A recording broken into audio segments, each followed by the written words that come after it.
Hello guys, surprisingly I'm not dead.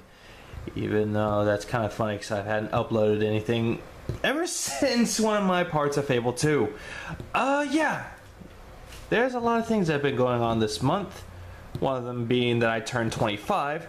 And another thing is that I've been busy with work and my apartment. But yeah, don't be discouraged. I'm hoping to record more stuff soon. I just need both time and basically the proper funding / tools, but that's not really important. We all know that this month, or this time where I have the camera angled towards a table, that means that there's a game pickup video. And yeah, I actually got quite a good amount of games this time. Unlike the last few months, this one's actually a big haul. I've noticed that both last year and this year are big hauls. And again, birthday 25. Anyways, I'm going to start off with the games I've gotten the least amount to the games I got the full amount. Starting with, I'm going to actually pull this over, which are going to be right over here. That way you can see what they are, but not really. First one being Mafia for the PlayStation 2. There's a good reason why I got the PS2 versions, because A, it was kind of cheap, and B, I kind of want to start doing PS2 games, so I figured I get this one, might do it. Although it's not as good as the PC version. But that doesn't stop me. Yeah, this is actually the first one. Many people say not to buy this or get or / play this version or play the first one. They have to move on to the second one. But I kind of really want to because it looks really fun. I actually might get a kick out of it. Speaking of Mafia 2, here's Mafia 2. Now this actually has the game, story packs, and style packs, which is going to be really good because I might be able to play most of this.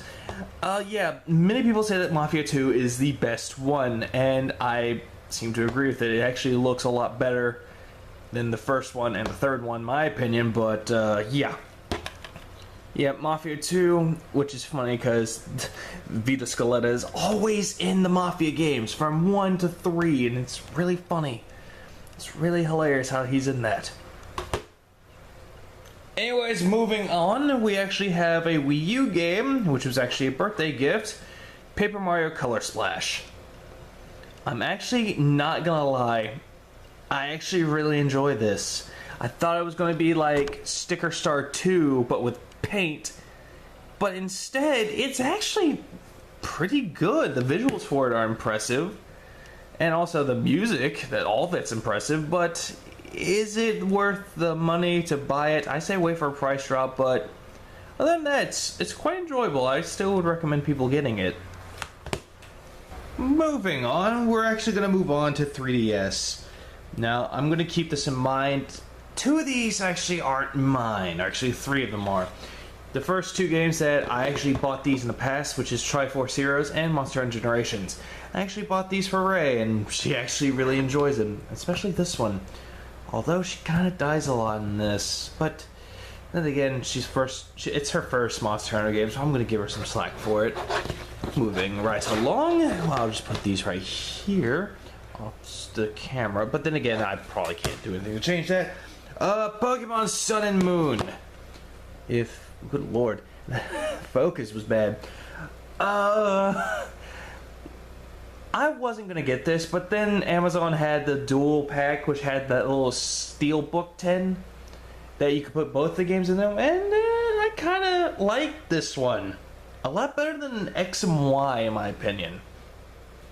Now, for those asking, people are gonna be like, "Which one did you get?"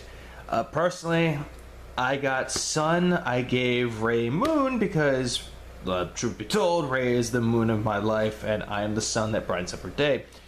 But yeah, I actually really like this, but I kind of need more of a second opinion. Let's go get somebody. Babe? Babe? How much do you like Pokemon Moon? I like it a lot. We're gonna move on to another handheld. This one I kind of got a little bit more of, but more for me. And I'm gonna start them off. First one is Grand Kingdom. I actually loved it for the first console that I got for, which was PS4. And I decided to get it again because NIS America deserved my money after making this beautiful game. And yeah, there are some problems with it, but then again, there's not much you could do about it. The only complaint I have is if you buy flags on the PS4 version, you have to buy them again for the Vita version, which, I can live with it. Moving right along, Q, Labyrinth of Death. Now this is actually made by this, or not made, but published by the same people that did the Neptunia series. Actually, no, Compile Heart. Compile Heart is actually known for making the Neptunia series. This is actually kind of a weird game, but I would say try it out if you have all the time and also the money in the Vita. But yeah, it's one of those games that I would highly recommend. Sinner and Kagura, Estival Versus. The funny thing is, on the PS4, I actually got all the trophies for it. Which I'm not gonna lie, that's actually one of the best things I've ever done. However, I decided to get the Vita version because why not? I actually kind of prefer this cover better than the other one, but I put the other cover on the PS4 version, so I ain't too bad about it. This is gonna be fun to platinum again, truth be told. Super Dimension Neptune versus Sega Hard Girls. Like I've mentioned before, the Neptunia series is actually a big guilty pleasure of mine. And yeah, this one has Sega in it, and it's actually Game Gear, the hard drive, or Master System, whatever they called it for the Sega, and also Genesis and all that. But yeah, I actually haven't. And apparently you don't play as, what's her name? You don't play as Neptune, you play as Kampa, who's actually the adventurer in the game. But moving right along, the Trail of... it's called The Legend of Heroes Trails of Cold Steel 2. I'm not gonna lie, this is actually a really good cover art for it, or the reverse cover art. But yeah, it actually kind of reminds me, it's kind of reminiscent of Attack on Titan. But yeah, this is actually pretty good. I still need to play the first one through its entirety, but when I do, I'm going to start playing that one. The final set of games I'm going to show are actually my PlayStation 4. I've gotten 9 of these, 9 games for the PlayStation 4, which is not helping in the collection that I already got, but it's just making it better. I know it's helpful for it, but my wallet, I need money, guys. But I can just work it off, and I don't need people to help me for it. Anyways, the first game is Battlefield 1. I actually bit the bullet and bought this, and surprisingly, it's pretty good. It's my first Battlefield game I ever bought, and I actually liked it. And good lord, the only thing that I like about it is it actually does a war that no one ever talks about, which is World War One. But yeah, another game, well, I know another game it did was Valiant Hearts, but that wasn't a shooter, that was more of a side-scrolling puzzle game. But this does it well. The weapons, the environments, the characters, everything is done well in this. And I kind of want to see Battlefield go into this direction again, because, let's be honest, the futuristic shooters and the modern-day shooters are just repetitive and dull after a while. Dead or Alive Xtreme 3 Fortune. I know a lot of people are going to be after me for it, but I'm going to say this. Fuck off, SJWs. I have this game. I enjoy it. Bite me. But yeah, be triggered all you want. I actually bought this game, and yeah, I enjoy it. The butt battles are fun to do. Gambling is fun. The girls are hot. Deal with it. Dishonored 2, limited, yeah, the limited edition, and if you see it right there, it actually comes with the definitive edition of the first Dishonored game, and also some DLC. But yeah, I actually went to a Redbox and I actually bought the game, and I also went to a Redbox to rent it out to try it out before I went to work. Good lord, this game is really good. And yeah, take back what's yours, and good lord, they either improved on it, or the phrase, if it ain't broke, don't fix it. They did not break this. They just made it better, in my opinion. And yeah, you can actually choose to play as Corvo or Emily. Yeah, I've noticed that someone pointed this out to me, that it kind of sucks that it doesn't go from one person to another. Instead, it's just one person throughout.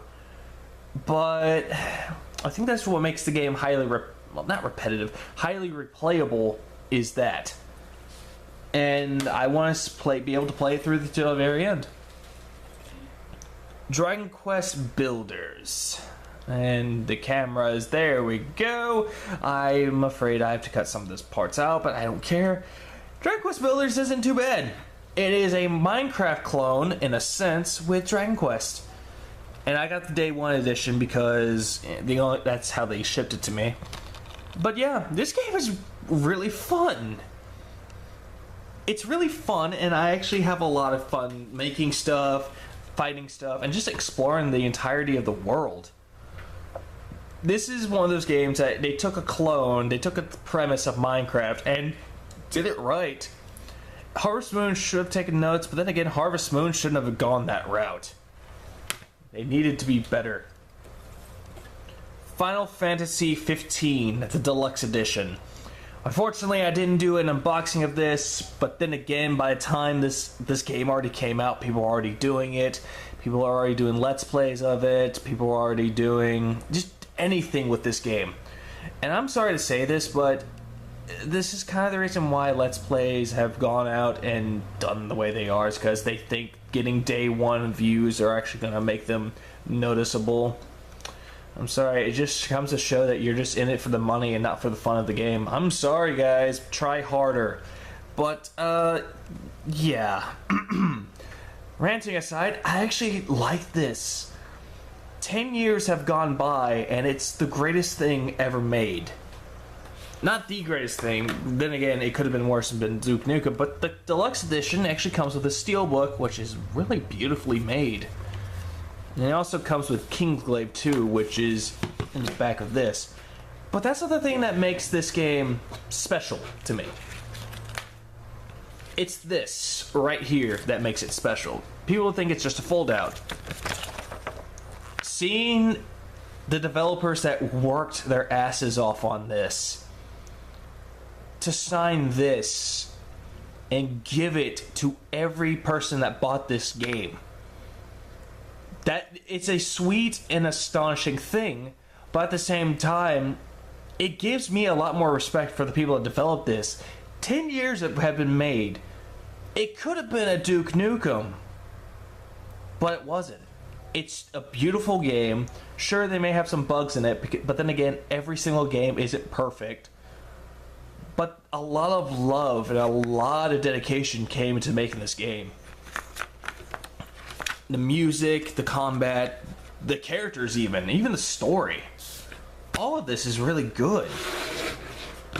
And yeah, I can see this as I would say it's a contender for Game of the Year of 2016, but on there for like RPG and all that. But yeah, I'm seeing good things happen with this game. Mafia III.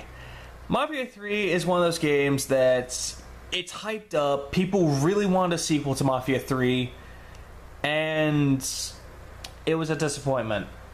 With me, it wasn't really disappointing because I've never played a Mafia game. This was actually the first one I played. But yeah, it's not a bad game. It's fun to play, but according to what Chaos said in his review, it gets kind of repetitive. And yes, I will link his review to the description so you can know what I'm talking about. But yeah. And then again, I'm sorry, I'm kind of speechless about this because I'm still on that tirade about it, but of the LP community. But then again, it's in the past. But yeah, I do commend the developer of this one thing. They at least said flat out, we're going to show the real racism that happened in this time. And that shows that they're true to what they're stand by, and that was also true to history. Because most people wouldn't even care to yeah, this happened, deal with it. But not Hangar 13. They actually did something good with that. Onichimbara Z2 Chaos. Yeah, this happened. What makes it worse is that you open the game and you see that. Thank you. Thanks, Xseed, or who made this. Yeah, I think it was Xseed or some other company made it. But yeah, this game's not too bad. I mean, it's a decent hack and slash game, but it doesn't take itself seriously. So if you want a serious game, this isn't it. If you want to play play Bayonetta, or God forbid, Devil May Cry. The Legend, not the Legend, but the Elder Scrolls V. I was going to say The Legend of Zelda Skyrim. Yeah, great. The Elder Scrolls V Skyrim Special Edition. This was actually a birthday present for my brother. And I told him how much I really wanted to play this for PlayStation 4. And how much I really wanted to do it. Most people buy it for the mods, but personally, I want to do it for the visuals. It's visually impressive. Coming from Bethesda, it's one of those games that everyone should play. That and Fallout 4 or Fallout 3. But in either case, most people will just buy this for the mods. And now PS4 has mods for this, but it's nothing special. If you want games that have better mods, just play the PC version. Other than that, this game is really beautiful to look at, and it's probably one of my favorite remasters besides Tearaway Unfolded. Watch Dogs 2. Let me, guys, ask you a serious question. Have you ever wanted to go back in the past and just slap yourself for shitting on a game that will turn out to be one of the best games you've ever played? Yeah, that's me with this game. Back within, I was on a discussion and I shat this game so much. But now that I've actually played it, I really like this game. It is far better than the first one. It basically got the same treatment as Assassin's Creed did. How the first one, people didn't really care for it, but when the second one came out, everyone loves it. This is that game. The protagonist is better, the story's a little bit better, gameplay is improved, even. Now hacking is a lot more fun, and yeah, just going through, blowing up water mains and just doing wheelies and all that, it's really fun. And yeah, I got the version where it came with a pack, like the Zodiac Killer mission and the outfit, and also the exclusive thing. But yeah, this game is really fun. It's on my list for top 10 or top 5 games of 2016. And I would highly recommend people checking this game out if they can. If Redbox doesn't have it, then I would say try Gamefly. If that's still up for people. But yeah, this has been my game pickups for November. This video is going to be a little bit long, but not too long. But yeah, I'm hoping to actually have more content up soon, which is one of those things I really want to get done. But yeah, thank you guys so much for watching, and as always, this has been Levy the Entrepreneur. Keep on everyone else, so goodbye for what I do. Most importantly, I'll see you in the next part, or next video that I do of this. Probably gonna have one by the end of this month, in December. Because 2017 is just around the corner, guys. Until I meet again, goodbye. She decided to kinda interrupt. It's having her on my channel is gonna be so